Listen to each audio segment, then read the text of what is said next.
குறையிலனா எப்படிங்க குறையும்? மத்தியானம் சாப்பிட்டோன்னே ஏதோ ஒரு ஸ்வீட் வாய் நம்மன்னு கேட்டுகிட்டே தான் இருக்குது. இன்றைக்கி பாதாம், பிஸ்தா, டேட்ஸ் இதெல்லாம் வச்சுட்டு ஒரு ஸ்வீட் செய்ய போகிறேன். அதுக்கு எல்லாத்தையும் கட் பண்ணி வச்சாச்சு.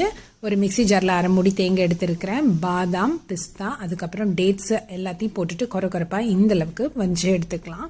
அப்புறம் இது பாகு காய்ச்சணும். அரை டம்ளர் சக்கரை, அரை டம்ளர் வெள்ளை சக்கரை, லைட்டாக தண்ணி விட்டுட்டு நல்லா கலந்து விட்டுக்கோங்க. ஃபுல்லாக ஒயிட் சுகர், ஃபுல்லாக கரும் சக்கரை, அது உங்கள் சாய்ஸில் நீங்கள் எடுத்துக்கலாம். இது ஒரு ஸ்ட்ரிங் கன்சிஸ்டன்சி வர அளவுக்கு இருக்கணும். இந்த மாதிரி வந்ததுக்கப்புறம் மிக்சியில் கொரப்பாக அரைச்சி வச்சுருக்கிறத நம்ம இவ்வளோ சேர்த்திக்கலாம். நல்லா கலந்துக்கிட்டே இருங்க. கலந்துகிட்டே இருக்கிறப்ப பார்த்திங்கன்னா இந்த தண்ணி பதம் போய் கொஞ்சம் கெட்டியாக வரும்.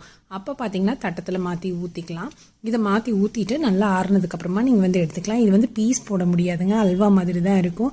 பட் ரொம்ப ரொம்ப டேஸ்டியாக இருக்கும், ரொம்ப ரொம்ப நல்லாயிருக்கும். கண்டிப்பாக ட்ரை பண்ணி பாருங்கள். இது ஒரு வித்தியாசமான டேஸ்ட்டாக இருக்கும். ஒவ்வொரு கடிப்படுறப்பவும் அந்த நட்ஸோடு இருக்கும். கண்டிப்பாக ட்ரை பண்ணி பார்த்துட்டு எப்படி இருக்குன்னு கமெண்ட்டில் சொல்லுங்கள்.